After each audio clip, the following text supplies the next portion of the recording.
করতে চাই, একটু কাশ্মীরের দিকে তাকান তো, কয় বছর যাবৎ যুদ্ধ করে? 72 বছর যাবৎ স্বাধীনতা লড়াই করতেছেন। হয়েছে তো স্বাধীন? স্বাধীন হয়েছে তো?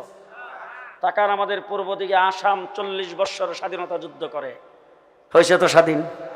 ত্রিপুরার দিকে তাকান, 40 বছর যাবৎ স্বাধীনতার স্লোগান দিচ্ছে, হয়েছে কিনা স্বাধীন? হয়েছে কিনা স্বাধীন? তাহলে আজকে বাংলাদেশকে যারা স্বাধীনতার পক্ষ শক্তি বলে দাবি করো, তাদের চোখে আঙ্গুল দিয়ে বলতে চাই, আমরা যদি হিন্দুস্তানের অংশ হতাম 70 বছর স্বাধীনতা অর্জন করতে পারতাম না।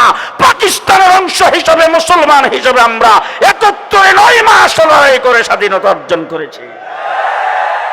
স্বাধীনতার মূলে কি? স্বাধীনতার মূলে, স্বাধীনতার মূলে ইসলাম। মনে থাকবে তো? ইসলাম মনে থাকবে তো? মনে থাকবে তো? এবার জিজ্ঞেস করতে চাই, আমরা সবাই মুসলমান তো? আচ্ছা, কতক্ষণ পর্যন্ত মুসলমান হিসাবে থাকবেন? ভালো করে বুঝে শুনে উত্তর দিন, বুঝে শুনে উত্তর দিন। একটা ওয়াজ কিন্তু আমিও সব জায়গায় করি, আমাদের হুজুররাও সব জায়গায় করে।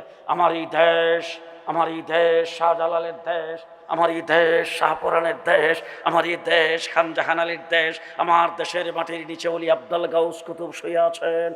এই ওয়াজ করি না আমরা?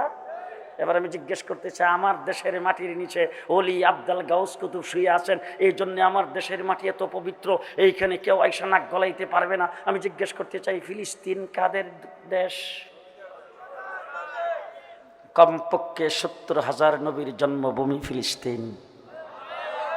হাজার হাজার নবী ফিলিস্তিনের মাটির নিচে শুয়ে আছে, সেখানে টনের টন বোম ফুটতেছে, সেখানকার মা বোন ছোট বাচ্চা পর্যন্ত নিরাপদ নয়।